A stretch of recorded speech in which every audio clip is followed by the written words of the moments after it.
a gente vai conseguir entender os 8 tipos de cancro mais comuns e as raízes emocionais. E a gente vai falar, ó, já entenda aí, a gente vai falar de mama, a gente vai falar de próstata, a gente vai falar de pulmão, de cólon, de estômago, fígado, útero e pele.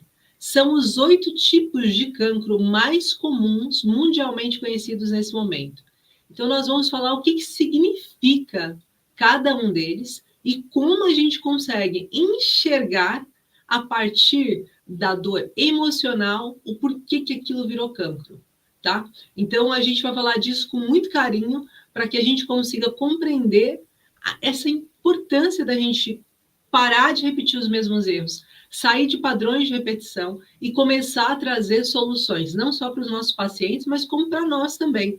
Eu lembro, gente, só falando aqui de uma coisa, partilhando uma coisa, trazendo para vocês uma coisa particular, eu lembro que quando eu comecei a estudar isso, eu fiquei muito preocupada, porque alguns dos conflitos que estavam por trás de cancros, como esses que estão sendo aqui falados, eram conflitos que eu tenho e que eu ainda não tinha mexido, que eu ainda não tinha trabalhado, que eu ainda não tinha corrigido, que eu ainda não tinha parado para olhar. E eu pensei, meu Deus, o quanto eu deixei que o meu corpo adoecesse e o quão no futuro será possível que eu acabe desenvolvendo esse cancro. Então, é muito importante a gente conseguir olhar. É muito importante a gente olhar e pensar assim, o que está por trás dessa fala aqui. Então, vamos começar primeiro falando do cancro de mama. E no cancro de mama, a gente tem que entender qual é o conflito emocional e o que o paciente carrega.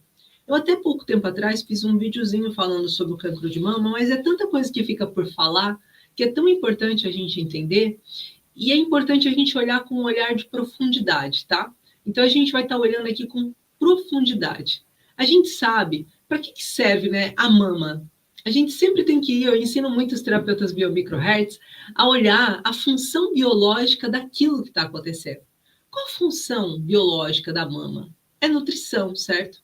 Ela está querendo nutrir, ela está querendo trazer conforto. A gente dá um colo, a gente dá uma mama. Então, o colo, a mama, essa sensação que a gente vai trazendo é para a gente trazer conforto. A mama, esse lugarzinho, nunca vai ser aquele lugar que a gente vai ter algo que impeça de ter acolhimento, né? Quem chega perto de nós até essa região é alguém querido, é alguém importante, mesmo nos homens, tá? Se a gente for falar nas glândulas mamárias, nos homens, a gente também vai ter essa mesma relação. Mas aí a gente tem que entender o quê? Então é nutrir. Qual é o contrário de nutrição? É a desnutrição, certo? Então, ao contrário de nutrição, é desnutrição. Então, se eu sinto que eu estou sendo desnutrida de um lado, se eu sinto que de um lado da minha família, ou se eu sinto o meu seio familiar está partido, eu vou ter tendência, na minha gestação e na minha continuidade biológica, ou seja, na minha linhagem, de querer nutrir demais. Só que nem toda a gente pode aceitar essa nutrição de uma forma tão profunda. Então, quando a gente fala do conflito emocional, é importante a gente entender. E aí a gente vai ter aqui pontos que são importantes.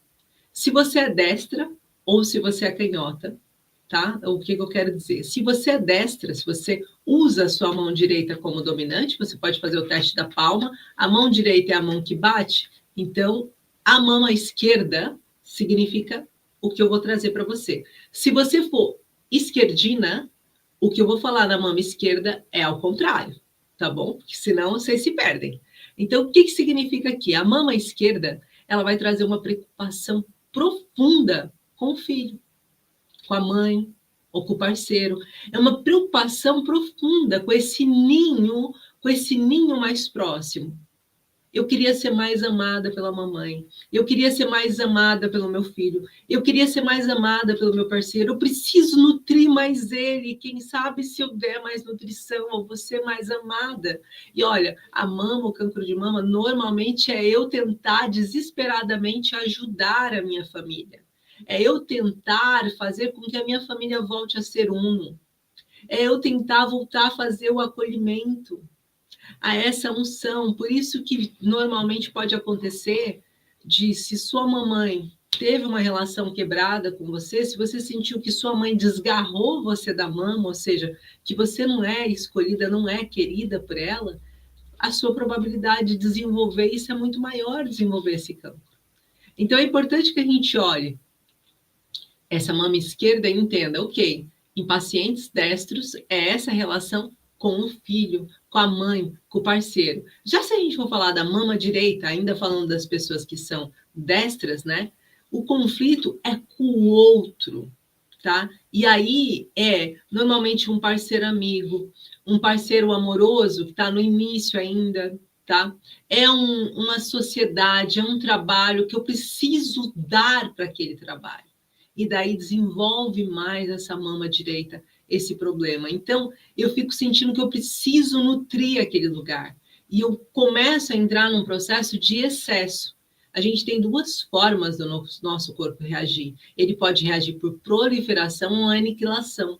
Ou seja, ou ele pode proliferar muito, porque ele pensa, se eu me automultiplicar, eu consigo resolver esse problema. Se eu fosse duas, sabe quando às vezes a gente fala assim, se eu fosse duas eu resolvia tanta coisa? Então, às vezes essa sensação, se eu fosse duas eu resolvia tanta coisa, o que é que você está querendo ser duas para o trabalho? Então, daí lá vem a mama direita que pode ficar com cancro, ou encontrar essa bolinha para os filhos, para a mãe, para a família. Então, no lado esquerdo, tá? E quais são as frases típicas que a gente vai falar, então? Vou acelerar aqui, que eu ainda estou no ponto 1 e ainda tenho mais 7 para dizer. Então, eu vou falar, se afastou de mim, foi como se arrancasse um pedaço meu. Sabe quando a gente pensa que o fato dos filhos saírem é a sensação de que me tirou o chão, que tirou uma parte de mim? Pessoas que têm essa frase, eu perder a minha família é como se eu ficasse sem chão, é como se eu ficasse sem núcleo, é como se arrancasse um pedaço meu. Então, isso pode acontecer. E o que a gente tem que ver como terapeuta? Que o seio é esse lugar de acolhimento. Então, quando o vínculo, né, do paciente se rompeu, ou tem um cuidado, sabe, que o paciente está tendo, mas que acabou virando dor, então o corpo ele vai responder tentando fazer com que eu tenha esse reforço de tarefa, ou seja, com que eu tenha essa automultiplicação para conseguir dar conta do problema. Quero perguntar para vocês se fez sentido o cancro de mama aí que eu falei para vocês, esse primeiro ponto, e até quero que vocês, se tiverem alguma questão, possam trazer, que eu vou estar respondendo com todo carinho, tá?